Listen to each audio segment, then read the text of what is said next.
see you.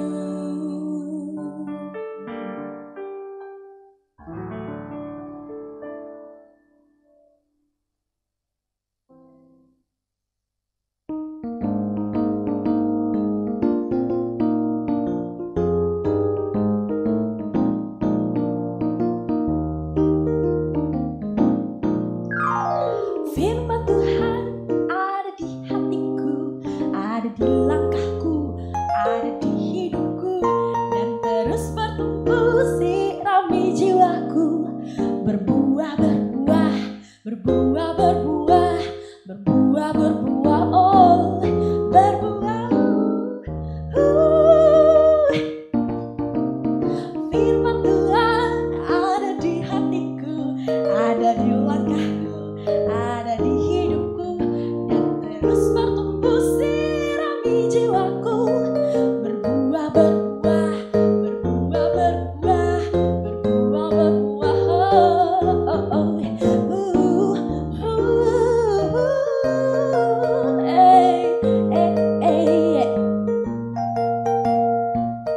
Siapa tak terjuru.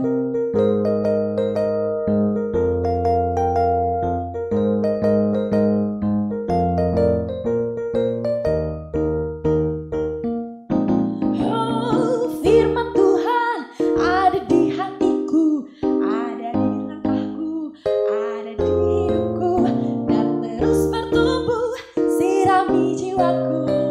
Berbuah, berbuah, berbuah, berbuah, berbuah, berbuah, berbuah, berbuah, berbuah,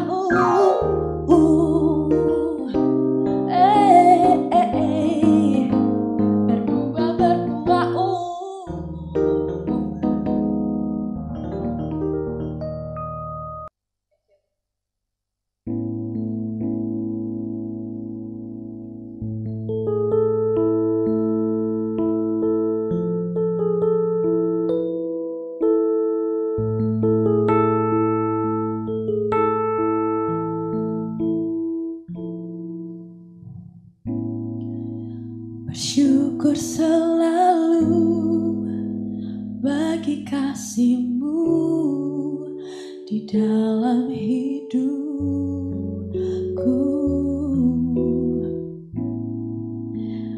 Takkan ku ragu atas rencana-Mu untuk masa depanku. Sebagai Bapa yang baik, takkan pernah Kau melupakanku. Sebagai Bapa yang sangat baik, takkan pernah Kau meninggalkanku. Ku kan menari dan bersuka karena-Mu, oh Yesusku, dan ku kan minum air-Mu bagai rusa rindu. Selalu ku hidup dalam-Mu dan hidupku di dalam-Mu, oh Yesusku. Kau sangat ku cinta.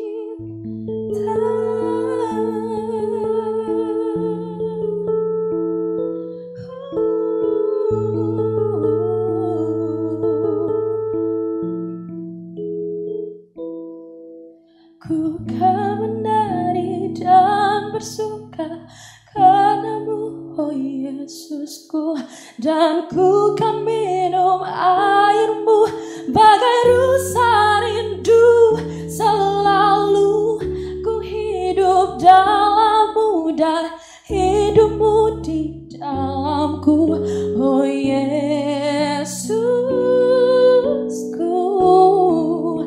Kau sangat ku cintai,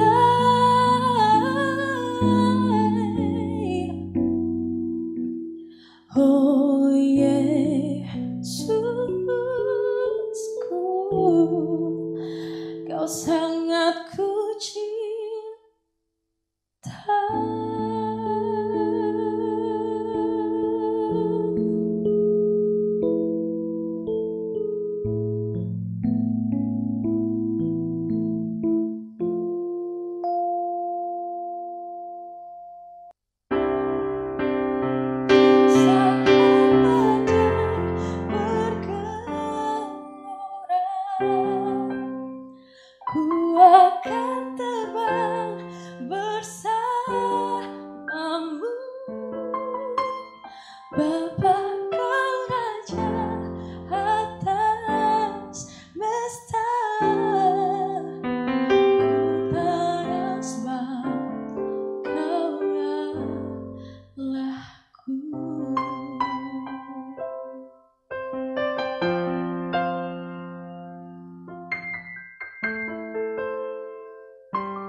tenas bawaku.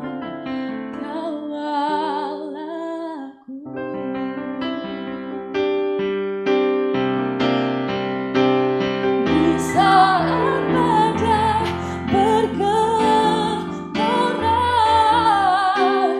ku akan terbang bersamamu.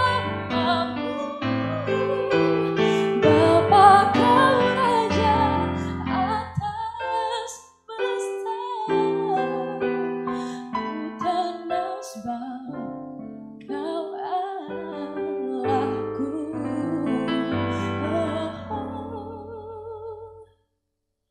Ku tenas kau Allahku.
Selamat pagi dan salam sejahtera saudara-saudara yang saya kasihi dalam Yesus Kristus. Selamat datang dalam kebaktian online GKI Sarua Indah. Kebaktian hari ini Minggu 5 Juli 2020 bertema Jangan Terus Menentang. Kebaktian dilayani oleh Pendeta Keise L. Supit Tambunan dari Gereja Masehi Injili di Minahasa. Majelis Jemaat GKI Sarua Indah mengucapkan selamat beribadah, Tuhan Yesus memberkati.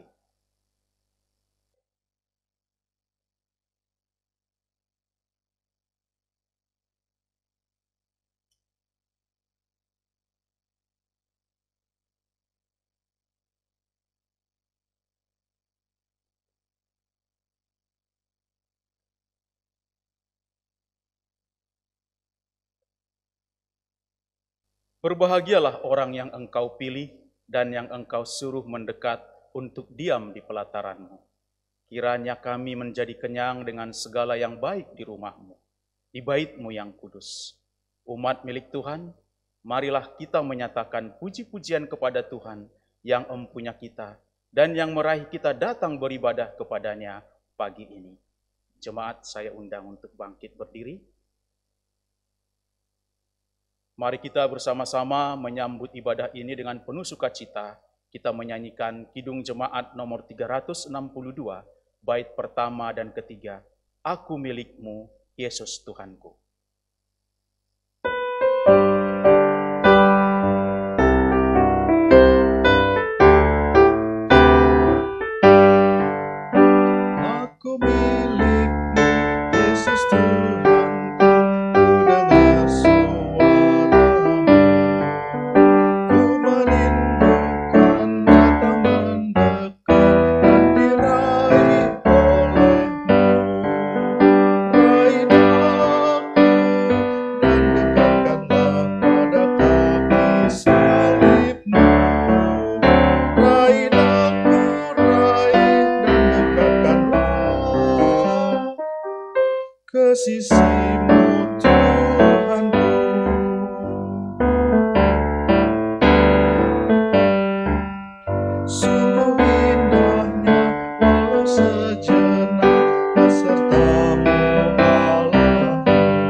bersekutu denganmu.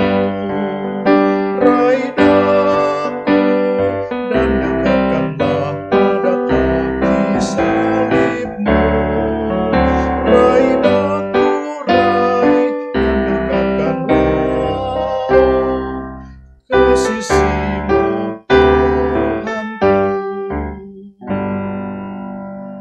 Jemaat yang dikasihi oleh Tuhan, marilah kita menyatukan hati dan pikiran kita dalam ibadah ini, bahwa pertolongan kita adalah di dalam nama Tuhan yang menciptakan, memelihara, dan melindungi ciptaannya.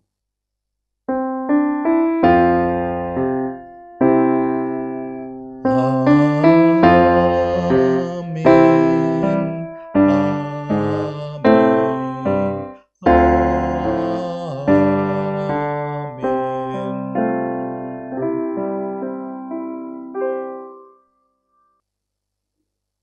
Kasih karunia dan damai sejahtera dari Allah Bapa kita dan dari Tuhan Yesus Kristus menyertai saudara sekalian. Dan beserta saudara juga. Jemaat dipersilakan untuk duduk. Saudara, tidakkah kita kesal melihat orang yang menerobos lampu merah dan yang tidak memperdulikan tertib lalu lintas? Tidakkah kita juga kesal pada pihak yang selalu menentang kebijakan pemerintah, sekalipun kebijakan itu untuk kebaikan bersama? Tidakkah kita kesal melihat orang-orang yang mengabaikan protokol pencegahan penyebaran COVID-19, bahkan mengambil paksa jenazah penderita COVID-19? Begitulah mungkin kekesalan Allah melihat umatnya yang terus-menerus menentang, tidak memperdulikan, tidak melakukan perintah, dan menjauhi larangan firman-Nya. Kita mungkin tidak menentang, tetapi apakah kita adalah pelaku firman? Ataukah kita telah berupaya, tetapi tubuh fana dan keinginan duniawi masih menjerat kita ke dalam dosa? Mari kita merenung sejenak, memeriksa diri sendiri, mengakui dosa dan pelanggaran, dan memohon belas pengampunannya. Jemaat dipersilahkan berdoa terlebih dahulu secara pribadi. Saya akan menutupnya dengan doa pengakuan.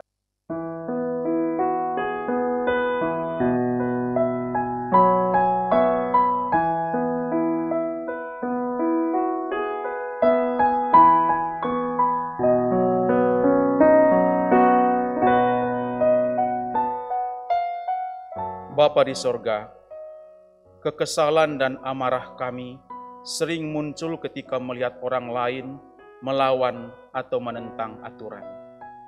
Tetapi kami lupa bahwa diam-diam ataupun secara terang-terangan, kami juga sering berbuat melawan firman-Mu dan menentang kehendak-Mu.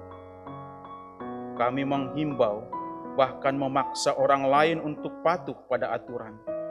Tetapi kami sendiri tidak sungguh-sungguh dalam mematuhi perintah dan larangan-Mu, malah mengikuti keinginan kami.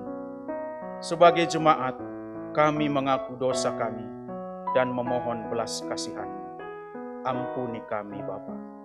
Dalam nama anak-Mu Yesus Kristus, kami naikkan permohonan ampun kami ini.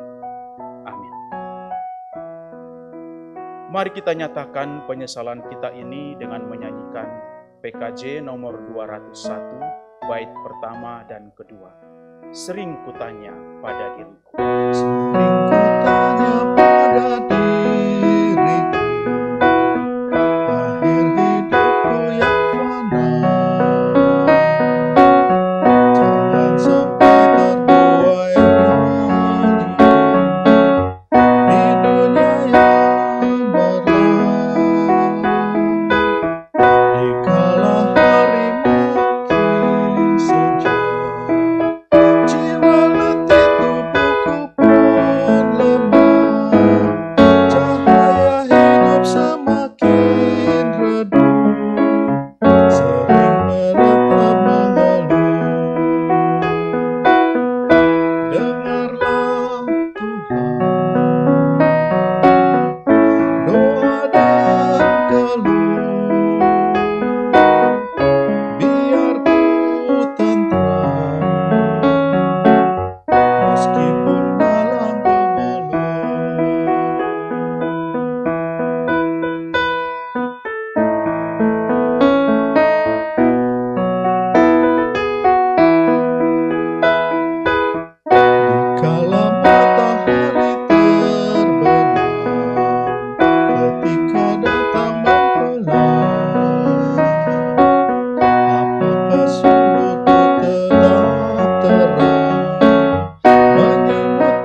permohonanku padamu Tuhan,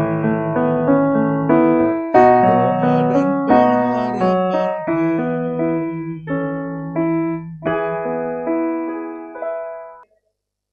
Jemaat, saya undang untuk bangkit berdiri. Allah menyatakan kasih-Nya yang besar kepada umat yang mengakui kelemahannya dan menginginkan pemulihan. Sebagaimana firman-Nya dalam Roma pasal 6 ayat 6 hingga 8. Karena kita tahu bahwa manusia lama kita telah turut disalibkan, supaya tubuh dosa kita hilang kuasanya, agar jangan kita menghambakan diri lagi kepada dosa. Sebab siapa yang telah mati, ia telah bebas dari dosa. Jadi jika kita telah mati dengan Kristus, kita percaya bahwa kita akan hidup juga dengan Dia. Demikianlah berita anugerah dari Tuhan. Syukur kepada Allah. Mari kita sambut berita anugerah ini dengan menyanyikan NKB nomor 73, bait pertama dan ketiga. Kasih Tuhanku lemah.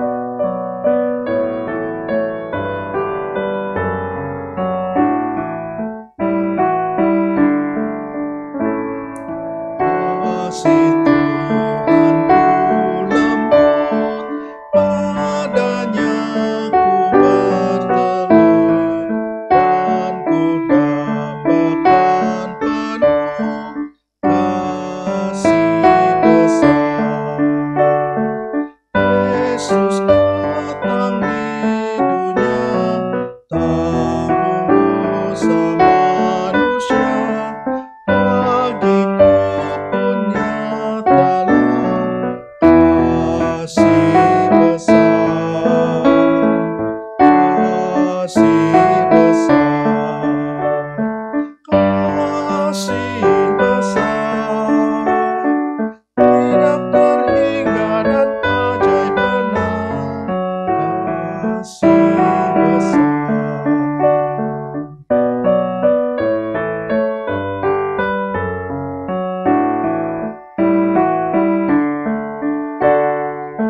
Wahai insan datanglah, mari sambut kasih-Nya, ingat akan janji-Nya, kasih besar. Yesuslah memanggilmu, simak suara-Nya merdu, dan serahkan hatimu, kasih besar, kasih besar, kasih besar, tidak terhingga dan ajaib benar, kasih besar. Jemaat dipersilahkan untuk duduk kembali. Saudara-saudaraku, sebelum kita membaca dan merenungkan firman Tuhan, mari kita mohon pertolongan Roh Kudus, kita berdoa. Terpujilah Engkau ya Tuhan Allah Bapa kami, yang senantiasa memberikan kepada kami hidup yang boleh kami nikmati dengan segala berkat di dalamnya. Dari tempat kami masing-masing kami menyatukan hati dan pikiran kami untuk menerima berkat-Mu hari ini melalui firman yang akan disampaikan oleh hamba-Mu ini. Tolonglah kami masing-masing Tuhan. Biarlah Roh-Mu yang kudus mampukan kami semua untuk memahami apa arti firman untuk kami pada hari ini, dan biarlah Roh Kudus-Mu juga yang mampukan kami untuk memberlakukan apa yang Engkau kehendaki melalui firman-Mu. Berfirmanlah Engkau Bapa, karena kami sudah siap untuk mendengarkannya. Dalam nama Yesus Kristus, firman yang hidup, kami berdoa. Amin.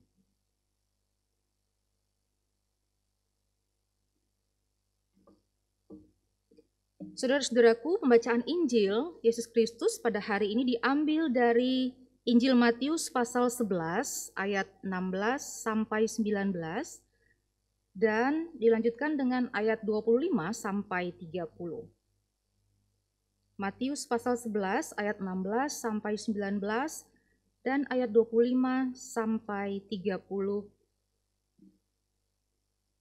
Demikian. Dengan apakah akan kuumpamakan angkatan ini? Mereka itu seumpama anak-anak yang duduk di pasar dan berseru kepada teman-temannya. Kami meniup seruling bagimu, tetapi kamu tidak menari. Kami menyanyikan kidung duka, tetapi kamu tidak berkabung. Karena Yohanes datang, ia tidak makan dan tidak minum, dan mereka berkata, ia kerasukan setan. Kemudian Anak Manusia datang, ia makan dan minum, dan mereka berkata, lihatlah, ia seorang pelahap dan peminum, sahabat pemungut cukai dan orang berdosa. Tetapi hikmat Allah dibenarkan oleh perbuatannya. Lanjutkan dengan ayat 25 sampai 30. Pada waktu itu berkatalah Yesus, Aku bersyukur kepadamu Bapa, Tuhan langit dan bumi, karena semuanya itu Engkau sembunyikan bagi orang bijak dan orang pandai, tetapi Engkau nyatakan kepada orang kecil. Ya Bapa, itulah yang berkenan kepadamu. Semua telah diserahkan kepadaku oleh Bapakku, dan tidak seorang pun mengenal anak selain Bapa. Dan tidak seorang pun mengenal Bapa selain anak, dan orang yang kepadanya anak itu berkenan menyatakannya. Marilah kepadaku semua yang letih, lesu, dan berbeban berat. Aku akan memberi kelegaan kepadamu. Pikulah kuk yang kupasang, dan belajarlah padaku, karena aku lemah lembut dan rendah hati, dan jiwamu akan mendapat ketenangan. Sebab kuk yang kupasang itu enak, dan bebanku pun ringan. Demikianlah saudara-saudaraku, Injil Yesus Kristus. Berbahagialah mereka yang mendengarkan firman Allah dan yang memeliharanya di dalam kehidupan sehari-hari. Haleluya.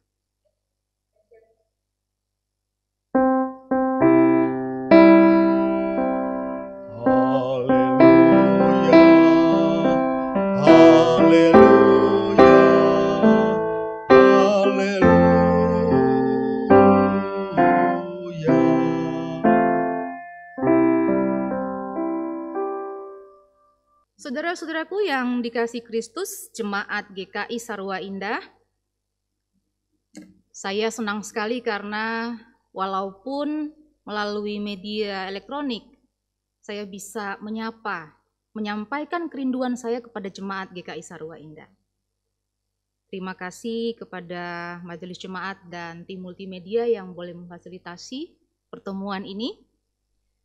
Saudara-saudara yang terkasih, saya yakin sekalipun kita beribadah di rumah kita masing-masing, tetapi tidak mengurangi sukacita dan kerinduan kita untuk bersekutu bersama. Hari ini, di minggu ini, kita bersama menghayati satu tema, yaitu jangan terus menentang. Dari tema ini saja, kita sudah bisa membayangkan apa yang mau disampaikan lewat bacaan kita pada saat ini. Saudara-saudara jemaat, penentangan atau penolakan itu rupanya terjadi sudah dari zaman Yesus. Bahkan sampai sekarang, penentangan dan penolakan itu masih saja terjadi. Penentangan atau penolakan biasanya terjadi karena adanya satu ketakutan terhadap sesuatu yang dianggap mengancam diri seseorang atau membahayakan dirinya. Orang-orang Yahudi pada saat itu sebenarnya hidup dalam situasi yang serba tertekan. Mereka harus melakukan peraturan-peraturan keagamaan mereka yang luar biasa banyaknya setiap hari. Peraturan keagamaan yang memang diatur, dibuat oleh para pemimpin agama. yang dianggap secara ideal menggambarkan bagaimana kehidupan yang sesungguhnya berkenan di hadapan Allah. Tetapi kemudian peraturan-peraturan tersebut juga menjadi semacam tekanan karena begitu sulit untuk melakukannya. Apalagi terasa lebih tidak adil lagi karena para pembuat peraturan itu juga tidak bisa sungguh-sungguh menaati atau melakukan aturan-aturan yang sudah mereka buat. Ditambah lagi, mereka harus hidup di dalam situasi pemerintahan, kekuasaan atau kekaisaran Romawi pada waktu itu. Tidak boleh salah untuk bertindak dan mereka harus bekerja keras demi kemewahan hidup dari orang-orang atau golongan bangsawan atau elit pada waktu itu. Sangat tersiksa. Susah, berat beban hidup mereka pada waktu itu. Yohanes Pembaptis dan Yesus Kristus sesungguhnya hadir untuk menawarkan bentuk kehidupan yang lain yang membebaskan mereka dari segala tekanan yang sedang mereka rasakan pada saat itu. Di awal pasal 11 ini, murid Yohanes Pembaptis itu bertanya kepada Yesus. Kalau kita membacanya di bagian awal, engkaukah yang akan datang itu atau haruskah kami menantikan orang lain? Yohanes yang sebetulnya mengenal siapa Yesus itu bisa merasakan kegalauan juga atau keraguan. Yohanes harus menanyakan. Dia yang mengumandangkan penghukuman Allah, memberikan peringatan kepada umat, akhirnya harus dipenjara karena suaranya itu. Sehingga ia memerlukan satu kepastian, meyakinkan dia kembali, membuat dia bersemangat. Sedangkan dia masih meringkuk dalam penderitaan, dia dipenjara pada zaman Herodes. Lalu Yesus merespon para murid Yohanes itu supaya mereka menyampaikan apa yang mereka dengar dan mereka lihat yang sudah ia lakukan. Dimana kalau kita membaca di sini, yang buta melihat, yang lumpuh berjalan, yang kusa menjadi tahir, yang tuli bisa mendengar, yang mati dibangkitkan, yang miskin mendengarkan kabar baik yang membuat mereka kembali bersemangat. Jadi meskipun tidak seperti yang mungkin diharapkan oleh Yohanes Pembaptis, tetapi apa yang Yesus lakukan itu sesungguhnya sudah menjadi tanda menghadirkan kerajaan Allah di dunia ini. Yesus menawarkan kehidupan yang baru, kelepasan yang baru, yang membebaskan mereka dari tekanan hidup mereka. Berita yang diharapkan Yesus itu menguatkan Yohanes Pembaptis. Kita tahu bersama Yesus sendiri sangat menghormati Yohanes Pembaptis. Kalau Yesus bilang di sini Yohanes Pembaptis ini seorang yang tidak ada tandingnya. Kalau orang Ambon bilang sing ada lawang gitu ya. Nah, saudara-saudara yang terkasih, Yohanes Pembaptis dengan gaya yang nyentrik dan belak-belakan, ia menyampaikan seruan untuk bertobat dan penghukuman bagi yang gagal melaksanakannya.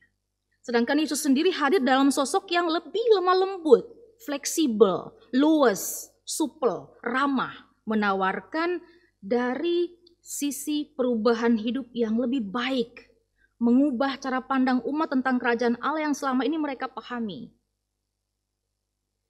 Tetapi sayangnya baik Yohanes Pembaptis maupun Yesus Kristus keduanya mengalami penolakan dan penentangan.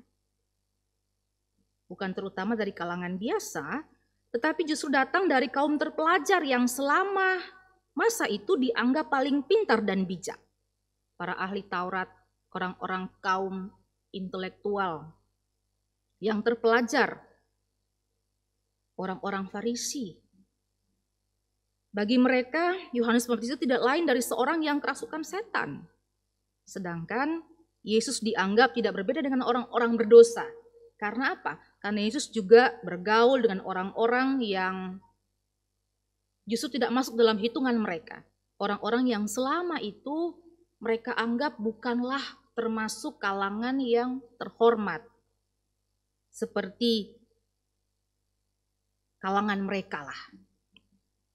Nah, Bapak Ibu Saudara-saudara yang terkasih, yang menarik di sini adalah ketika Yesus mengatakan berbahagialah orang-orang yang menerima ajaran atau kerajaan Allah itu. Orang-orang yang bagaimana itu? Kalau di sini Yesus menunjuk kepada seorang yang kecil, seperti seorang anak yang menerima sesuatu itu dengan begitu polos, tanpa berpikir terlalu jauh. Orang-orang yang mungkin kalangan yang dianggap tidak bijak atau penting, yang secara spiritual lemah, yang mungkin dihina dan dicela, yang merasa ditolak oleh masyarakat pada waktu itu, yang justru sangat membutuhkan perhatian dan pertolongan. Orang-orang yang dikucilkan secara sosial, orang-orang yang membutuhkan kesembuhan fisik dan spiritual. Undangan terbuka Yesus itu mengikuti doanya. Marilah kepadaku semua yang letih lesu dan berbeban berat, aku akan memberikan kelegaan kepadamu. Kenapa Yesus mengatakan hal ini, saudara-saudara? Ya karena tadi yang saya sudah singgung di awal. Yesus menawarkan kelepasan dari sekedar melakukan atau melaksanakan hukum-hukum keagamaan yang seringkali tidak dimaknai lagi, menjadi rutinitas ritual belaka, tidak dipahami artinya apa atau esensinya. Yesus menginginkan supaya umat itu bisa menangkap esensi yang lebih utama dari kerajaan Allah, yaitu keadilan, belas kasihan, dan iman. Nah, ternyata saudara-saudara, konsep keagungan dunia ini sangat bertolak belakang dengan apa yang dalam kerajaan sorga. Karena rupanya menjadi terbesar dalam kerajaan sorga itu bukanlah mereka yang memiliki kuasa, orang-orang yang dianggap pintar, orang-orang yang dihormati atau disegani, tapi justru adalah orang-orang yang bersedia memberi dirinya menjadi seorang hamba yang merendahkan hatinya kepada setiap orang yang dia temui. Saudara-saudaraku yang terkasih, Yesus menawarkan suatu kehidupan yang baru. Zaman kerajaan Allah. Karena itu, kuk yang ditawarkan oleh Yesus itu sebetulnya menggantikan kuk tekanan yang dirasakan selama ini oleh umat. Karena yang tadi, keadaan sosial mereka karena berada di bawah pemerintahan penguasa yang luar biasa sangat menindas mereka, lalu tekanan karena harus melakukan hukum-hukum agama. Yesus mengajak untuk melepaskan semuanya itu. Artinya apa? Sesungguhnya Yesus menawarkan sesuatu yang baru untuk belajar dari Yesus sendiri. Untuk melakukan apa yang akan membebaskan mereka dari tekanan yang mereka rasakan selama ini. Menerima kerajaan Allah yang mengandung keadilan, belas kasihan, empati dengan sesama, tidak membeda-bedakan semua orang, yang menerima semua orang siapa saja dengan tulus, dengan kasih yang sama. Tidak melihat latar belakang dia dan lain sebagainya. Saudara-saudaraku, undangan Yesus ini bukanlah supaya kita hidup gampang-gampang saja. Tidak. Karena mengikuti Yesus juga penuh dengan resiko dan tantangan. Resiko dan tantangan itulah kuk yang kita pikul. Ia memanggil kita untuk hidup melayani dan dalam kerendahan hati melakukan pelayanan itu. Tetapi semua itu kita diajak untuk melakukannya dengan kebebasan dan sukacita, bukan dalam keterpaksaan atau merasa tertekan, atau supaya kita mendapatkan pujian dari orang lain, supaya kita memenuhi standar pelayanan yang ideal yang diharapkan oleh banyak orang. Tidak.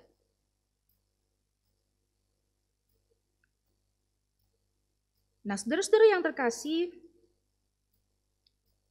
biasanya kalau di jemaat itu, ketika kehidupan saling melayani di jemaat, kita biasanya ada saja golongan atau sekelompok orang yang seringkali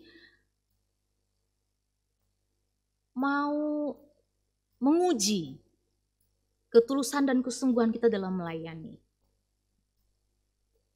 Seringkali membuat kita untuk melepas kuk yang dipasang itu. Kuk dalam pelayanan. Dalam kita memberlakukan apa itu kasih, keadilan, pengampunan, penerimaan satu dengan yang lain. Tetapi disitulah justru Yesus mengajak kita untuk senantiasa setia dalam melakukan, dalam memikul kuk itu.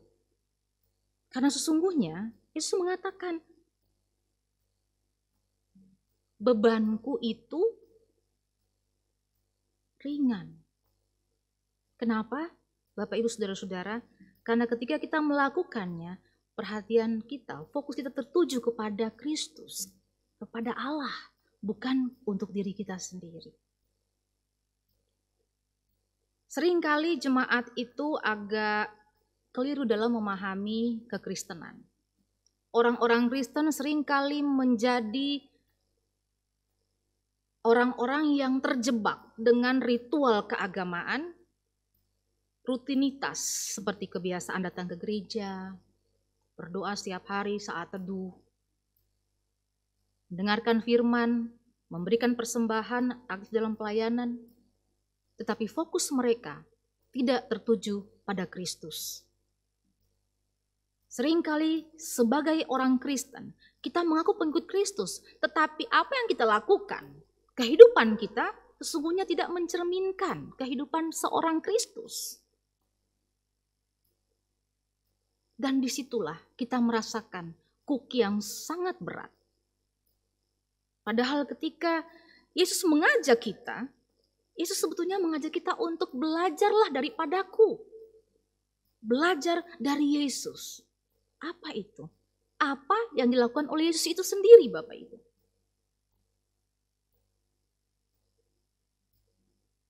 Saudara-saudara yang terkasih, ada dua golongan ketika Yesus menawarkan kuk itu, maka ada dua golongan yang meresponi undangan atau ajakan Yesus. Golongan yang pertama adalah biasanya orang-orang yang menerima. Orang-orang yang dengan sadar mereka mengambil bagian dalam kerajaan Allah bukan untuk satu syarat supaya mereka menerima sesuatu atau supaya hidup mereka itu berkenan di hadapan Allah, supaya mereka itu masuk surga, tapi mereka sadar betul bahwa sebagai pengikut Kristus, mereka terkagum-kagum dengan Kristus dan hidupnya, dan karena itu mereka juga mau berlaku seperti Kristus. Sehingga kita melihat pelayanan mereka juga adalah pelayanan yang sungguh-sungguh bisa terasa. Di dalam mereka merespon orang lain, dalam mereka menyambut orang-orang. Ketika ada orang yang berdekatan dengannya, maka energi itu terasa sekali. Energi yang bersahabat, yang hangat, yang selalu merangkul, menerima apa adanya. Dengan kerendahan hati, kita bisa merasakan energi positif yang dipancarkan oleh orang-orang yang sungguh menyadari Kristus sebagai teladan hidupnya. Orang-orang seperti ini biasanya kalau kita lihat dalam pelayanan, mereka lah yang setia. Mereka lah yang, kalau kita melihat selalu mereka gitu.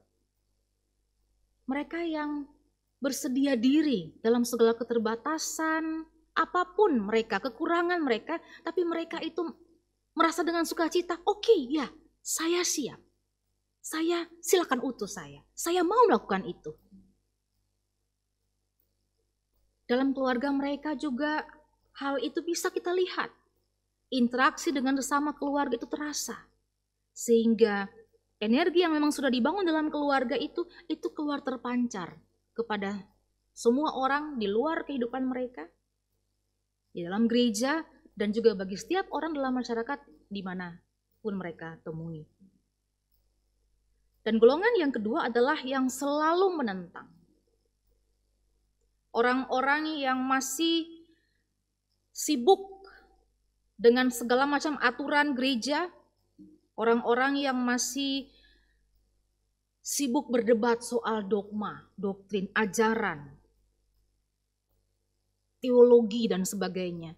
Sehingga mereka melupakan bahwa ajakan Yesus itu adalah sungguh-sungguh terlibat dalam kehidupan yang nyata atau realitas, bukan hanya di awang-awang saja, bukan berdebat dogma atau ajaran. Karena itulah Yesus mengatakan kepada kita bahwa berbahagialah orang-orang atau belajarlah dari seorang anak kecil yang dengan polos. Mereka yang tidak pernah baper. Okelah baper sebentar, tetapi kemudian mereka memulihkan keadaan mereka. Mereka bermain kembali dengan sukacita, dengan gembira, dengan bahagia. Yesus mau mengajak kita untuk memahami bahwa kerajaan Allah adalah hal-hal yang praktis, sederhana, yang hanya menuntut kerendahan hati kita untuk senantiasa belajar dari Yesus. Belajar, saudara-saudara. Proses belajar itu seringkali menyakitkan. Karena apa? Karena harus berperang dengan ego kita. Saudara-saudara yang terkasih, bukannya saya mensyukuri ya pandemi ini, tetapi di balik semua keadaan ini saya sesungguhnya bersyukur karena Tuhan memberikan kepada kita kesempatan untuk mensyukuri keluarga kita. Ketika kita tidak boleh kemana-mana, ketika ada pelarangan untuk diam di rumah, maka itu waktu dan kesempatan yang baik sekali sesungguhnya bagi kita untuk menikmati, hey, ini orang-orang, keluarga saya, komunitas terkecil dari orang-orang yang percaya kepada Allah. Tempat di mana kita mempraktekkan keadilan, kasih, pengampunan, solidaritas. Kerajaan Allah itu sendiri. Yang mungkin selama ini, sebelum pandemi ini, mungkin juga kita hindari karena tugas dan tanggung jawab kita yang harus memenuhi kebutuhan hidup keluarga kita, maka mereka sesungguhnya itu menjadi bagian yang kita lupakan, walaupun setiap hari kita bertemu dengan mereka. Tetapi kali ini kita diberikan kesempatan untuk lebih menghayati lagi betapa berartinya mereka dalam kehidupan kita.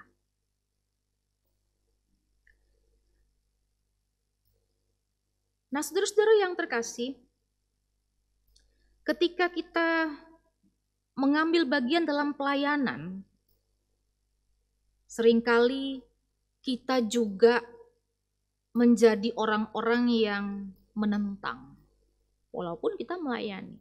Kenapa? Karena seringkali kita hanya mau ikut maunya kita. Kalau tidak ikut caranya kita, maka saya nggak mau melayani.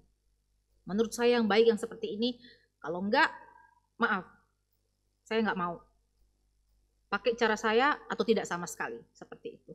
Atau ketika ada hal-hal yang mungkin kurang berkenan, kita menjadi terbawa perasaan, terbawa emosi, dan lain sebagainya, yang akhirnya membuat kita down, menjauhkan diri, tidak mau belajar lagi, karena kita masih mengutamakan ego kita, lalu ada yang lebih ekstrim lagi, pindah ke gereja yang lain.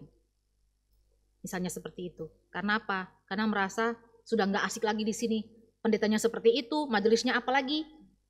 Ada orang-orang lagi yang selalu suka mengganggu, membuat kita semakin marah atau kurang hati dalam pelayanan. Mereka lupa dimanapun mereka berada, hal-hal seperti itu punya kemungkinan besar untuk terjadi atau mereka alami. Jadi sebetulnya sama saja. Mereka lupa memahami bahwa dalam jemaat itulah tempat mereka untuk melatih kedewasaan iman. Ada satu istilah, menjadi tua itu alami, tetapi menjadi dewasa itu pilihan. Bapak Ibu saudara-saudara, rupanya kedewasaan seseorang itu tidaklah berbanding lurus dengan usianya gitu ya. Ada banyak juga orang yang tua tetapi masih kekanak-kanakan seperti itu ya. Yang pengambekan lah, yang sering tersinggung karena merasa dirinya sudah tua gitu ya. Salah dikit marah gitu, nggak boleh ditentang sebagai orang tua. Apalagi tentangnya ada yang menunjukkan ketidaksukaan atau tidak setuju dari orang-orang yang lebih muda. Wah, merasa nih terancam harga diri saya sebagai orang tua. Dan itulah yang menghambat kedewasaan iman seseorang atau kedewasaan spiritual dari orang-orang yang percaya. Bapak Ibu saudara-saudara, mari kita belajar dari Yesus. Yesus yang sekalipun anak Allah, tapi merendahkan dirinya. Dia tidak menunjukkan kekuasaannya. Dia bisa saja memperlakukan kekuasaannya. Dia anak Allah, dia punya kuasa. Tetapi tidak. Yesus sungguh-sungguh mempraktekkan, menunjukkan bagaimana kerajaan Allah itu. Bagaimana ketika kerendahan hati kasih Allah itu akan menyelamatkan banyak orang. Yesus tidak terlalu sering melarang jangan begitu, tapi ia menunjukkan begini caranya. Sehingga perbuatan Yesus itulah yang menjadi firman yang hidup, di mana orang bisa melihat.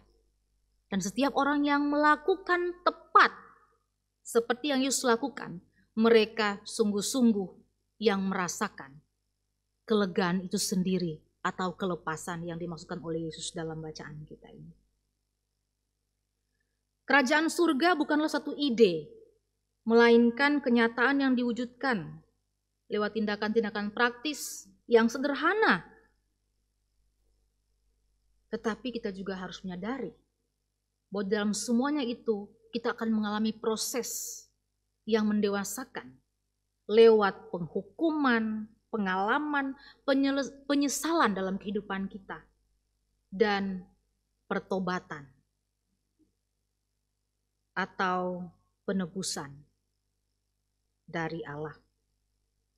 Penghukuman seringkali menjadi alat yang digunakan Allah untuk membuka mata dan telinga kita. Untuk menuntun pada pertobatan, bukan untuk menghancurkan, melainkan untuk menyingkapkan yang hancur dan menyembuhkan semuanya itu. Bagaimana dengan kita Bapak Ibu Saudara-saudara, sebagai orang Kristen yang sekarang di masa pandemi ini, ketika kita masih dibatasi gerakannya. Ada yang mungkin mengatakan bahwa iman itu kan ya nggak apa-apa, kenapa harus takut seperti itu ya? Kita punya Tuhan kok gitu. Bukan seperti itu juga Bapak Ibu. Iman adalah yang memberikan kehidupan, bukan yang mengancam kehidupan. Kepada kita juga diajak untuk mengikut Kristus, berhikmat kepada Allah, bukan menurut hikmat dunia. Dan karena itu, Yesus mengatakan kepada kita di minggu yang lalu, hendaklah kamu cerdik seperti ular dan tulus seperti merpati. Jadi pandai-pandailah menyikapi situasi kita ini. Jadi kalau pandai saja nggak cukup ya Bapak Ibu, harus pandai-pandai, pinter-pinter, cerdik. Kita harus bisa menyesuaikan diri kita dalam segala macam situasi, dalam situasi seperti ini pun. Tetapi janganlah semua keadaan ini menghalangi segala ketulusan kita untuk menjadi berkat bagi semua orang. Mari kita mencari cara yang kreatif untuk bisa melakukan tepat seperti yang diharapkan oleh Yesus. Tadi yang utama adalah bagaimana kita secara dewasa dalam iman dan spiritual kita itu. Bahwa menjadi seorang Kristen bukanlah terutama melakukan berbagai macam aturan keagamaan atau ritual keagamaan. Menjadi seorang Kristen lebih kepada proses menjadi seperti Kristus dan bukan untuk mengharapkan sesuatu, pahala, kebaikan, ganjaran atau apapun itu dari Allah. Ketika kita mengharapkan sesuatu dalam melakukan hal-hal yang harusnya memang kita lakukan sebagaimana Kristus, maka kuk itu akan terasa berat bagi kita. Tetapi ketika kita melakukannya sebagai sesuatu yang memang menjadi bagian kehidupan kita yang baik itu, sebagai agen-agen melakukan kerajaan Allah dunia ini, maka kuk itu akan terasa menyenangkan sekali. Ringan, enak. Seperti kata Yesus, bebanku pun ringan. Karena apa? Karena fokus kita itu bukan pada diri kita sendiri, tetapi kepada Allah. Sebagai ungkapan syukur kita atas hidup yang sudah diberikan Allah bagi kita. Yang kita nikmati dengan sukacita. Hal-hal yang indah dalam dunia ini, mari kita nikmati. Jangan dibikin susah. Sekalipun banyak orang bilang ya namanya juga hidup. Ya emang harus susah, kalau sudah senang ya sudah di surga. Enggak. Mari kita nikmati kehidupan kita dengan hal-hal yang baik. Kita belajar. Kalau kita salah, namanya kalau orang dia belajar supaya kita jadi lebih baik lagi, maka kita harus bisa mengakui di mana letak kesalahan saya. Oh ya itu, saya nggak mau lagi. Saya mau jadi pinter. Saya mau semakin serupa dengan Kristus. Saya mau belajar rendah hati. Saya mau belajar mengampuni, sekalipun sulit. Bukan tidak mudah. Tapi saya mau belajar mengampuni. Karena apa? Karena dengan mengampuni saya terlepas dari rasa marah, rasa dendam, rasa benci yang membuat tekanan dalam kehidupan kita. Mari kita belajar dari kekurangan kita, supaya kita semakin tahu yang benar. Bukan saja yang baik, tetapi yang benar menurut Allah. Karena yang baik menurut kita seringkali belum tentu benar di hadapan Allah. Tetapi hari ini kita mau diajak untuk tidak terus menentang. Karena sesungguhnya kita seharusnya melakukan hal yang benar. Bukan yang baik menurut kita. Dan karena itu seringkali kita tentang. Bentuk-bentuk ajakan Yesus. Bapak, Ibu, saudara-saudara yang terkasih, di dalam kehidupan kita sebagai umat Kristen, di tengah-tengah dunia ini, apalagi dalam negara kita ini, maka kita juga diajak untuk menjadi saksi. Menjadi seperti Kristus. Bagaimana kita juga bisa menerima orang-orang lain yang berbeda dengan kita, menerima mereka apa adanya dan memahami mereka sebagai orang-orang yang harus kita kasihi. Menerima mereka dengan mencoba menempatkan diri kita pada posisi mereka juga. Tidak menghakimi, tidak menuntut, tetapi kita betul-betul menerima mereka dengan sungguh-sungguh, dengan tulus hati. Sebagaimana tugas kita menghadirkan kerajaan Allah di dunia ini.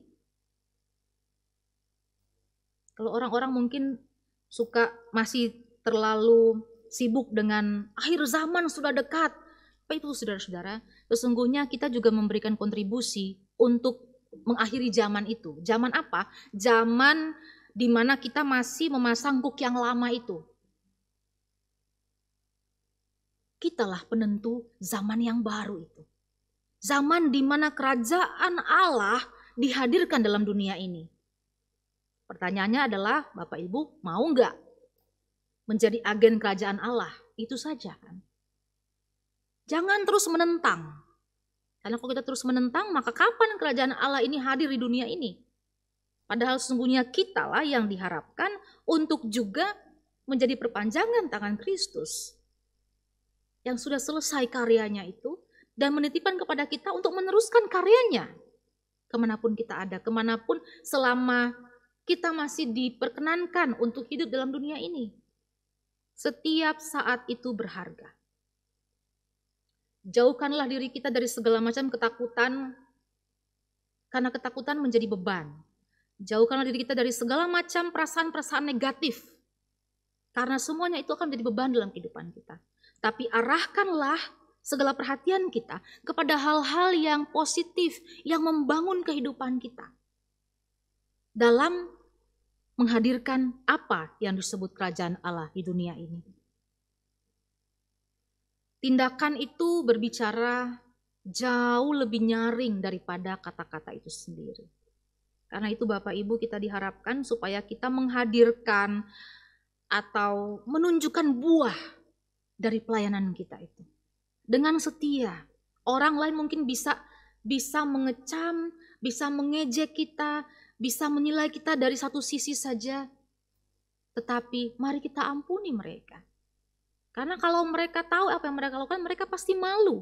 Mereka mungkin belum sampai pada pemahaman tentang kerajaan Allah seperti yang kita sudah pahami.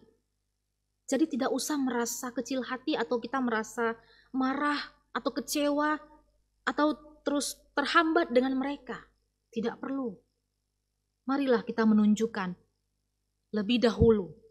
Karena kalau kita menunggu satu dengan yang lain, mengharapkan atau menuntut, sama dalam pembacaan kita ini seperti anak-anak di pasar. Yang memainkan lakon dan mereka tunggu-tungguan, akhirnya apa? Semua lakon tidak terlaksana. Banyak di antara kita yang karena menuntut satu dengan yang lain, sehingga pekerjaan pelayanan juga terabaikan.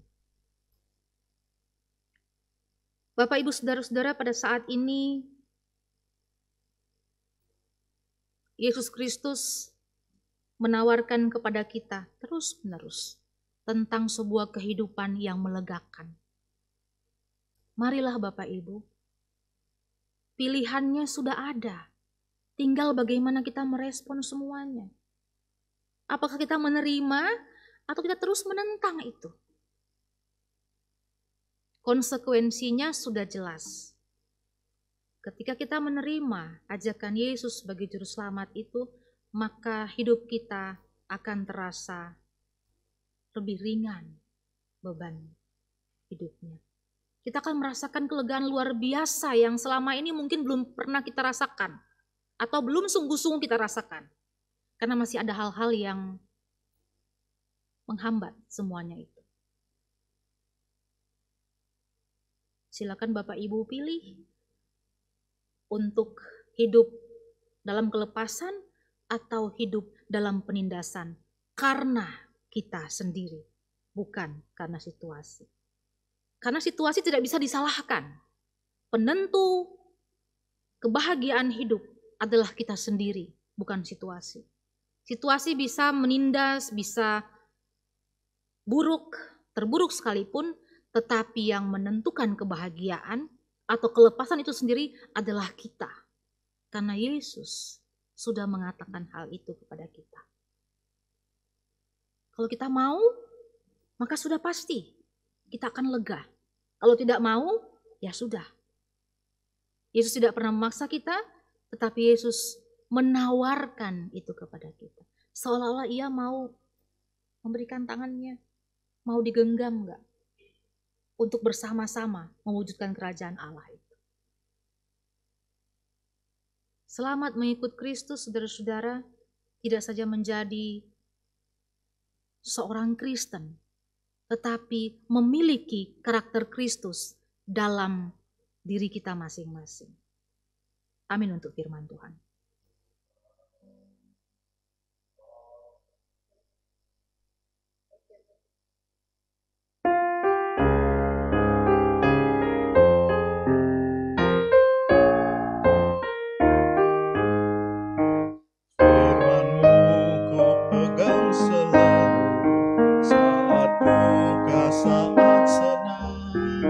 Jalan hidup yang akan datang,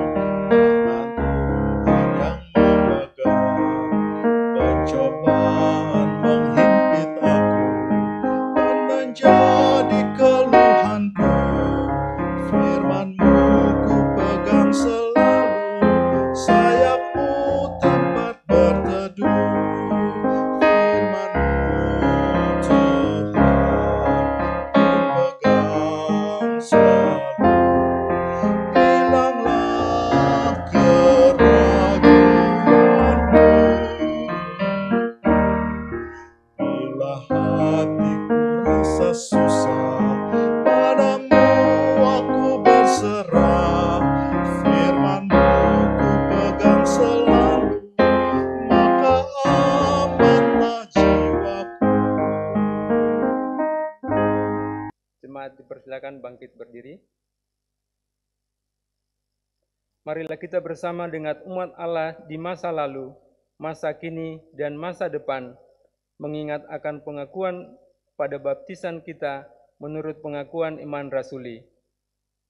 Aku percaya kepada Allah, Bapa yang Maha Kuasa, Khalid langit dan bumi, dan kepada Yesus Kristus, Anaknya yang tunggal Tuhan kita, yang dikandung daripada Roh Kudus, lahir dari anak darah Maria, yang menderita sengsara di bawah pemerintahan Pontius Pilatus, disalibkan, mati dan dikuburkan, turun ke dalam kerajaan maut. Pada hari yang ketiga, bangkit pula dari antara orang mati, naik ke surga, duduk di sebelah kanan Allah, Bapa yang Maha Kuasa, dan dari sana ia akan datang untuk menghakimi orang yang hidup dan yang mati. Aku percaya kepada Roh Kudus, gereja yang kudus dan am, persekutuan orang kudus, pengampunan dosa, kebangkitan orang mati, dan hidup yang kekal. Amin. Jemaat dipersilakan duduk kembali. Mari kita bersatu di dalam doa. Allah Bapa di dalam sorga, kami bersyukur untuk pemberitaan firman-Mu di pagi hari ini. Melaluinya kami mengerti untuk harus berlaku setia dan tidak menentang pemberitaan firman-Mu. Kami bersyukur untuk kehadiran Pendeta Keisha bersama-sama kami saat ini. Berkati Pendeta Keisha ya Bapa di dalam pelayanannya, baik di tengah-tengah jemaat, di komunitas dimanapun dia berada, maupun di tengah-tengah keluarga. Pakai terus hidupnya untuk menyatakan kemuliaan nama-Mu. Allah Bapa di dalam sorga, sebagai sebuah jemaat, kami bersyukur karena Bapa telah menganugerahkan kepada kami sebuah lahan di mana di atasnya kami berencana untuk membangun sebuah rumah ibadah.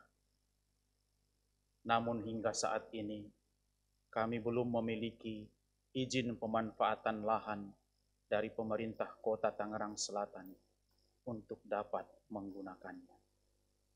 Bapa di dalam sorga, kami tidak henti-hentinya berseru, memohon kepadamu ya Bapa, agar Engkau menggerakkan hati semua pihak, para pembuat keputusan, untuk dapat pada waktu Tuhan nantinya, kami mendapatkan izin pemanfaatan lahan itu.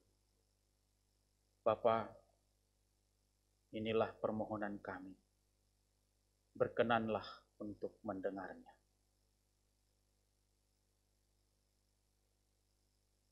Tuhan Allah yang Maha Kuasa, kami bersyukur kepadamu karena pemeliharaan-Mu dalam kehidupan kami. Kami berdoa untuk jemaat-Mu di GKI Sarua Indah ini. Dari para majelis jemaat, pendeta yang melayani, komisi pelayanan, karyawan, multimedia, dan semua yang memberi diri dalam pelayanan bagi jemaat-Mu di tempat ini. Engkau memelihara mereka, Bapa. Biarlah dalam masa-masa yang sulit ini selama pandemi, mereka boleh memberi diri mereka dengan tulus untuk menunjang segala program pelayanan yang sudah dirancangkan oleh majelis jemaat. Mereka boleh tolong-menolong satu sama lain. Jauhkanlah dari mereka perasaan-perasaan yang memberikan energi negatif dalam pelayanan ini.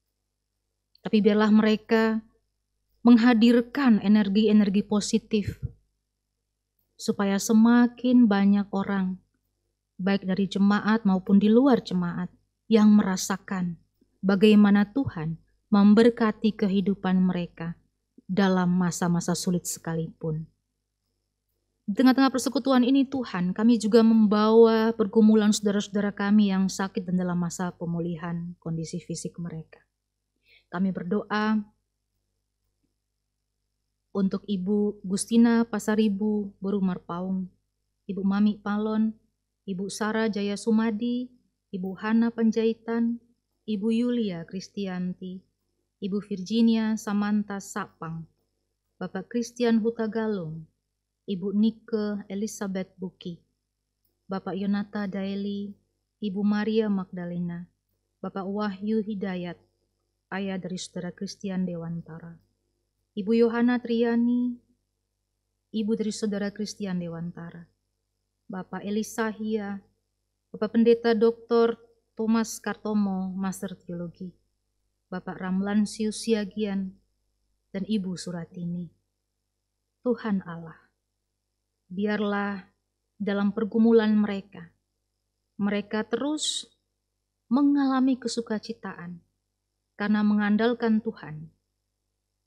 Biarlah mereka juga boleh Tuhan pakai untuk menjadi saksi bagi kami bahwa pertolongan Tuhan senantiasa mereka rasakan.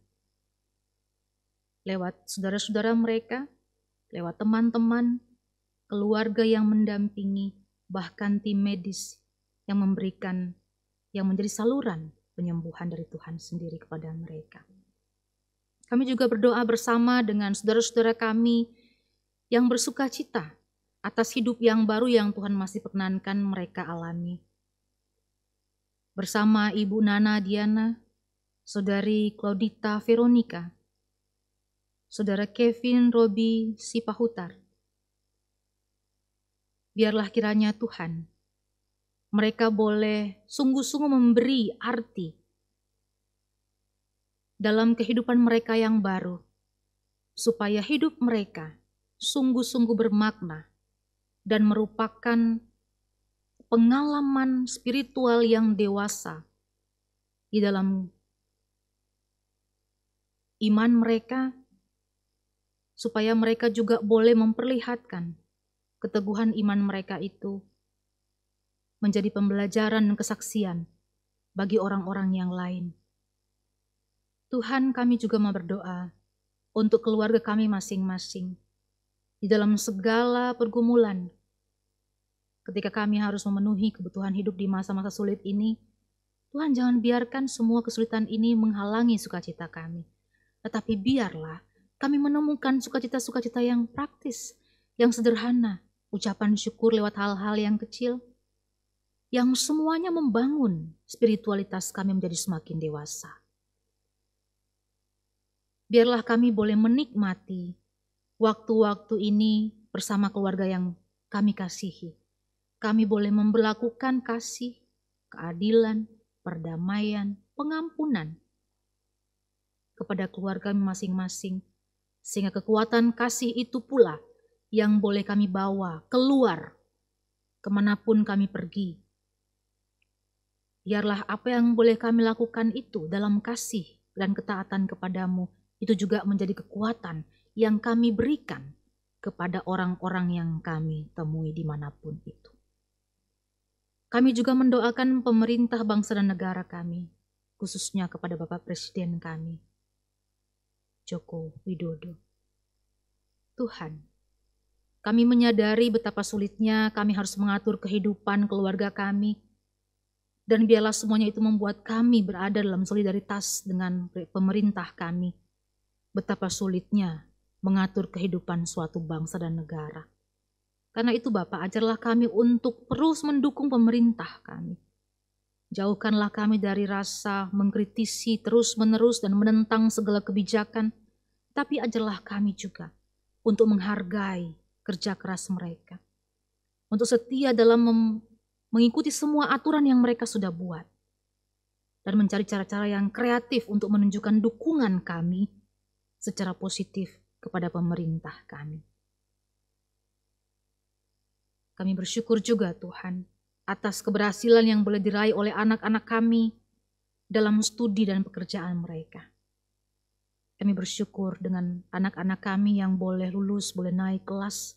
Mereka yang merasakan keberhasilan itu di tengah-tengah masa sulit ini Tuhan. Itulah kesaksian kami bahwa Tuhan tidak pernah meninggalkan kehidupan kami. Dan karena itu Bapa, kami mau menyerahkan kehidupan kami sepenuhnya hanya ke dalam tangan Tuhan. Dalam nama Tuhan Yesus Kristus yang sudah mengajar kami berdoa, yang akan kami daraskan bersama-sama. Bapa kami yang ada di sorga, dikuduskanlah namamu, datanglah kerajaanmu, jadilah kehendakmu di bumi seperti di sorga. Beri kami hari ini makanan yang secukupnya, ampuni salah kami seperti kami ampuni yang bersalah pada kami. Jangan bawa kami dalam pencobaan, melainkan lepaskan kami dari yang jahat. Sebab Kaulah yang punya kerajaan dan kuasa dan kemuliaan sampai selama-lamanya.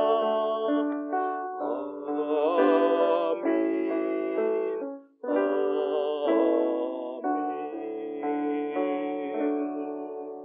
Amin. Jemaatnya, seraya mengingat firman-Nya dalam 2 Korintus 8 ayat 7 sampai ayat 9.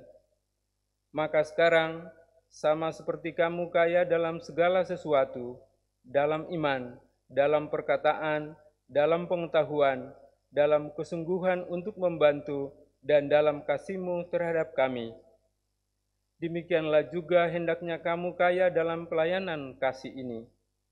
Aku mengatakan hal itu bukan sebagai perintah, melainkan dengan menunjukkan usaha orang lain untuk membantu.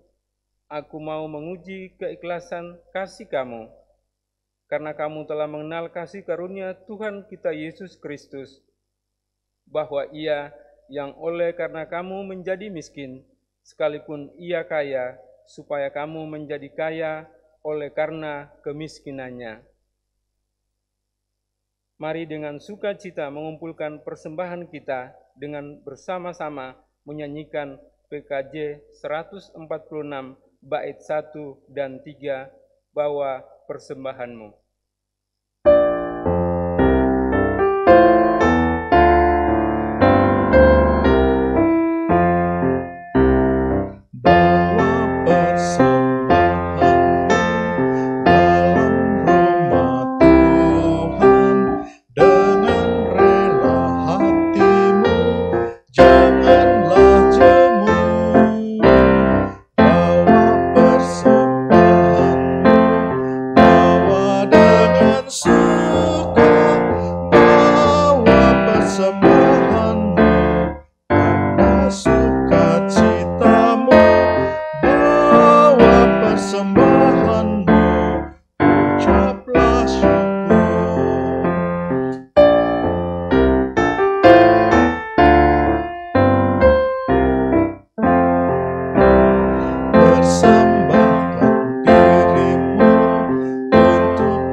Untuk bangkit berdiri.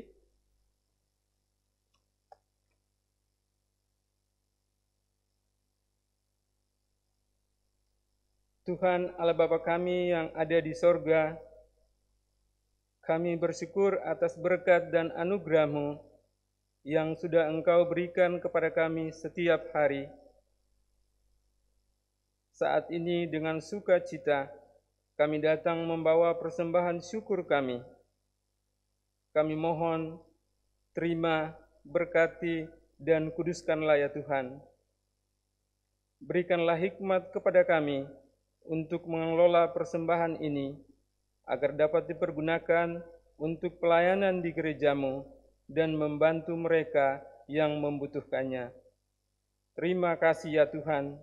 Kami berdoa di dalam nama Tuhan Yesus Kristus. Amin. Saudaraku terkasih, hidup kita ini adalah perjuangan iman. Kita berjuang menjadi pelaku firman di tengah kelemahan kita, untuk memenuhi kebutuhan kita dalam tekanan dan godaan duniawi. Mungkin kita tidak bermaksud untuk menentang kehendak Tuhan. Karena itu, berjaga-jagalah dan berdoalah, supaya kamu jangan jatuh ke dalam pencobaan. Roh memang penurut, tetapi daging lemah. Matius 26 ayat 41. Berdoalah meminta pimpinan Tuhan dalam menjalani kehidupan ini. Mari kita lakukan nyanyian umat, Kidung Jemaat 413 ayat 1 dan 3, Tuhan pimpin anak-Mu.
Saudara-saudaraku, arahkanlah hatimu kepada Tuhan.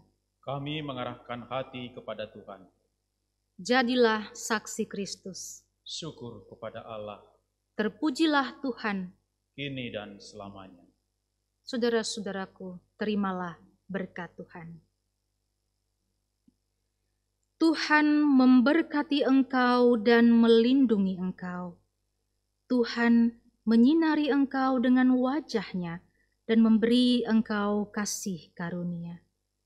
Tuhan menghadapkan wajah-Nya kepadamu dan memberi engkau damai sejahtera. Haleluya.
Selamat hari Minggu, selamat beribadah untuk jemaat.